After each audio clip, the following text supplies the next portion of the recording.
Hey everybody, how's it going? It's Steve Van Tassel here for Dynasty Owner. And we are getting started with our 2022 Dynasty Owner off-season content. But before we can kind of jump into that, I wanted to talk a little bit about the best and the worst for 2021 in terms of like predictions and recommendations, as I'm going to call them, as I do in my article today and the video. It's Victory Laps and Walks of Shame. You like the title? Please click on the thumbs up button and like the video. We would appreciate, everybody here at Dynasty Owner would appreciate it. But let's get started. Let's talk about those. What we've got the victory laps and we've got the walks of shame. So if anybody doesn't know what those are, let's give a quick definition. A victory lap this is basically, it says an occasion when someone is proud of something that they've done and invites other people to admire them. I did that. The impetus for this video and the article was the recommendation I had of James Robinson in week 14 to sit among your bench when I didn't trust Urban Meyer. And the opposite of that is a walk of shame. The first part is people probably know, but in terms of general things, it's when someone has to face the public after an embarrassing moment. And so some of these selections were pretty embarrassing, and so we'll go over them to see what everybody thinks of them. So let's get started with some victory laps. We'll always start with the good stuff first. And the first one is Matthew Stafford would be a top 5 quarterback in 2021. And if you go to the Dynasty Owner live stream, it is from mid-July. Tim, at the end of it, talked to me and Jay, and he asked for some top 5 picks. And I picked Matthew Stafford to be a top 5 quarterback in 2021. And it turns out that he was. Admittedly, he tied for 5th with Aaron Rodgers, but a tie is worth it. Is there. And he probably was a little bit better if you just take regular season into account, because he was doing much better. He averaged 26.2 Dynasty Owner fantasy points per game for the whole season, but in the regular season, he was averaging 28.8. So he might even have been a little higher on this list, but that I nailed. Thank you very much.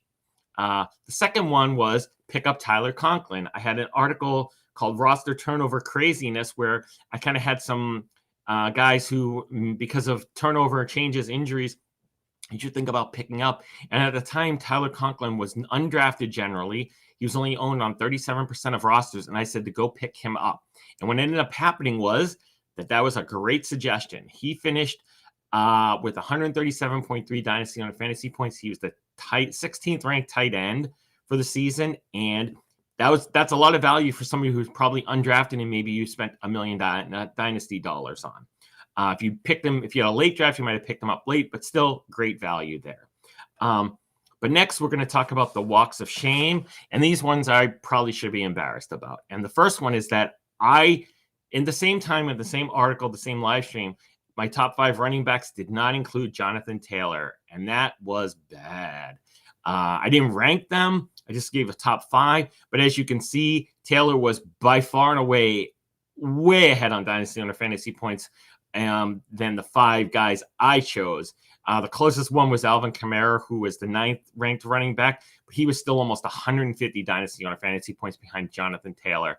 Just a dreadful oversight. And if you watch the video, you'll see that Tim even tried to throw me a lifeline to pick Taylor, and I just didn't take it.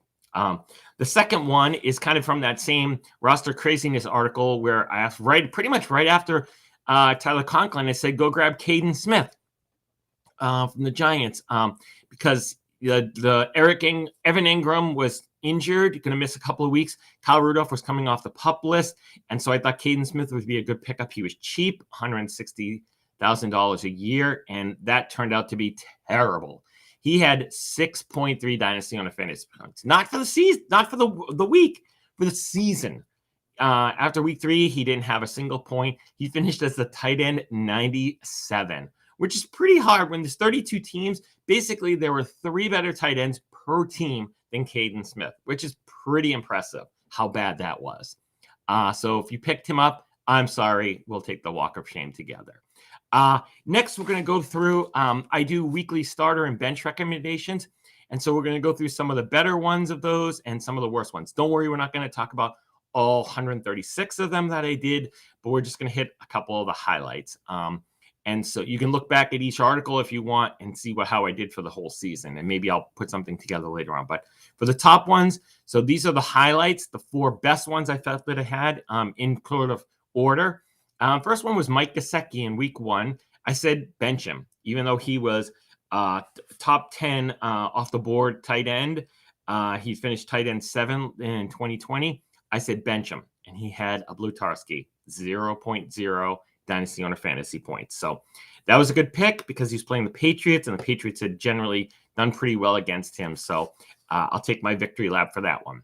The second pick that I had was benching Sam Darnold in week 7. And by that point, Sam had his first 3 weeks, which were good. The 4th week was pretty good. Then he had 2 bad weeks.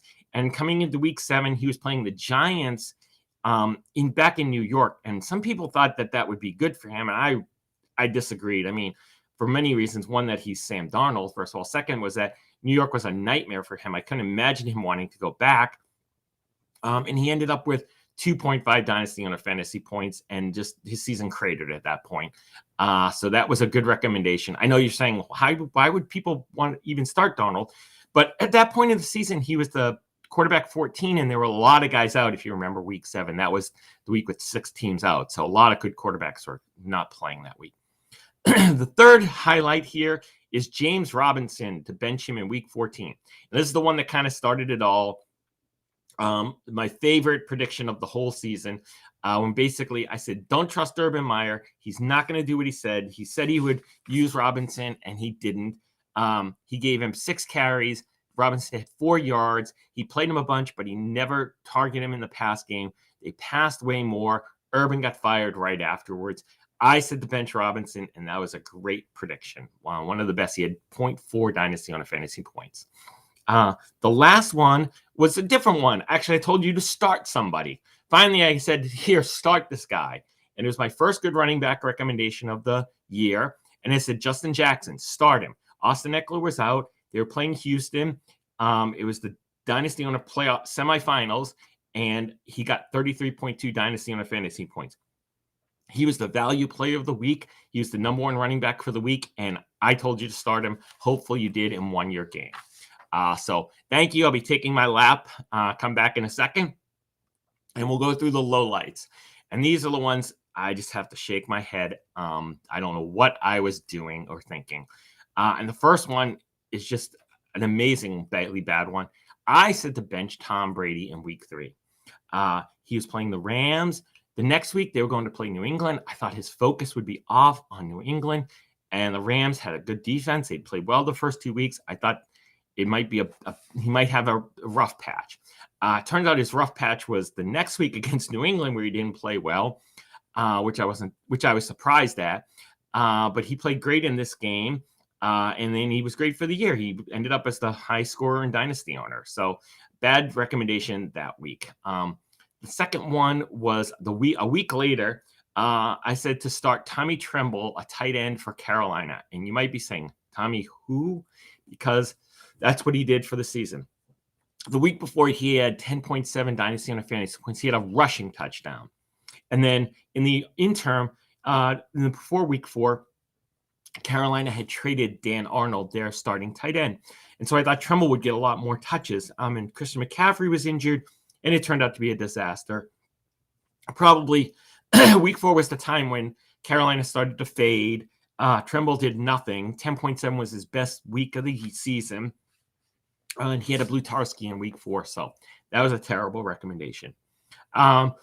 The third one is Leonard Fournette, who I told you to bench in week 12.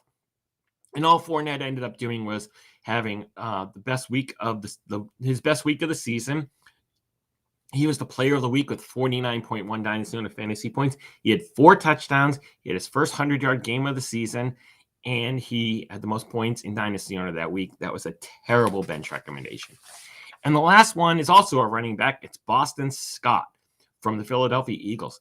In week 13, he seemed primed for a good performance. The Eagles had been running the ball a ton. Miles Sanders was supposed to be out. I thought that Scott would come in and really have a good week, and he ended up not playing hardly at all. He had 0.3 dynasty owner fantasy points. So Sorry about that one. I'll hang my head in shame for those. So that's it. Thank you for watching the video. Make sure you like it. Make sure you also read the article that accompanies this. It's on dynastyowner.com. And watch the other videos from Jay Pounds, Matt the Jerk, and Nate Christian's going to be doing his prospect previews again. So thanks a lot for watching. Please like the video. Follow me on Twitter at SteveET33 and follow Dynasty Owner on Twitter at Dynasty_owner. Thanks a lot.